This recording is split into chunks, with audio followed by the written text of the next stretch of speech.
اعوذ بالله من الشیطان الرجیم. بسم الله الرحمن الرحیم. سلام دوستای عزیز، خدا کنه هر جا هستین جور سلامت سرحال باشه.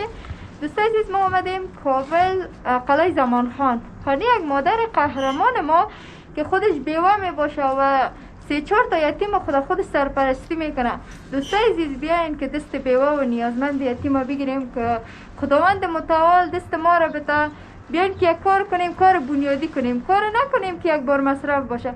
دوستای عزیز، از زبان خودش میشنویم که دردا و رنجاش چقدر میگوشه.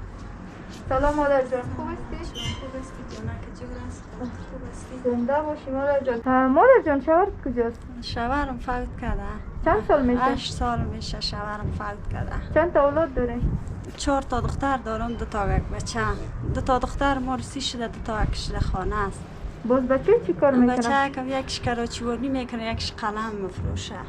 باز این خانه از خودتان است؟ نه، همسایه‌اش تیم مای 3000 روپیه همسایه‌اش تیم در یک اتاق.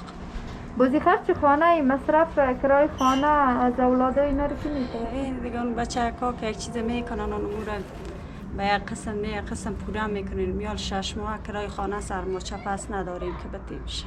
باز خودت چی کار میکنی؟ خودم میرم در خانه کار میکنم قدر که واسه میشه پیدا میشه میرم میکنم که نش دیگه میشه میدونم 2 تا بچه که روز 100 روپیه 50 روپیه کار میکنم. بچه که چند سال است؟ یکیش 10 ساله است، یکیش 5 ساله، 8 ساله، 12 ساله. یکیش 12 ساله است، یکیش 8 ساله.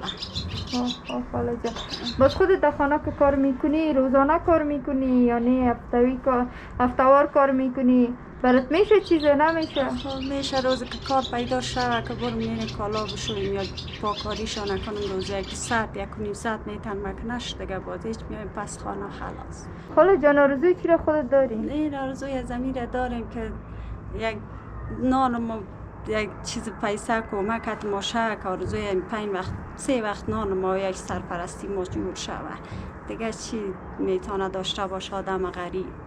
باز خاله جانی که وکیل کوچه و وکیل گذر و خیش قوم اینا براتون کمک نمیکنه؟ خدا گیره که اگه یکی را دیده باشم که دروازه ما را باز کنه، حالا هر کس هست که از امو خود چیشم میکنه. در قصه بیچاره و غریب و بیوی خود کس نیست هیچ کس.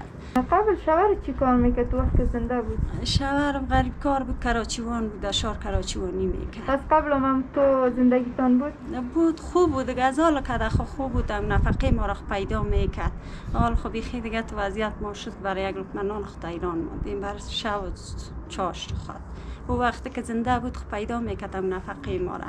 خاله جان، امی بنیاد از طرف بنیاد شهزاده خان بر شما آوردیم که آرد می باشه، روغن می باشه، مای زرشویی، مکرونی، سیر قمشیرنی، چاکلیت و همچنان خرما می باشه که را به شما تقدیم میکنیم. خاله جان، اگر کدام گفتنی داری به وطنان عزیز ما، به تجارت پیشه که از دستشان کمک میشه، کمره ما در خدمت شماست، برشان پیامتان برسانیم. از وطنای خودمی را میخوایم که دست ما را بگیره کمک ما کنه. ما نه سرپرست ندارم، شوهرم فوت کرده، بچه‌هایم خرد هستن، ما بیچاره هستیم. خدا وسیله شان کنه که ما را کمک کنن.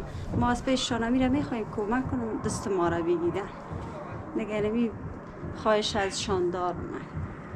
دوستای عزیز، این بود برنامه امروز ما که ما تقدیم این فامیل مواد را کردیم. تا برنامه بعد شما را بلا یکتا می سپارم. اما این فامیل را فراموش نکنین، بنیاد شهزاده خان را فراموش نکنین، لایک سابسکرایب، نظرات خوبتان شریک کنین که دیگه ما حمایت شویم و امی بیوه نیازمند یتیم را برشون کمک کنیم. شما را بلا یکتا می سپارم. الله نگهدار.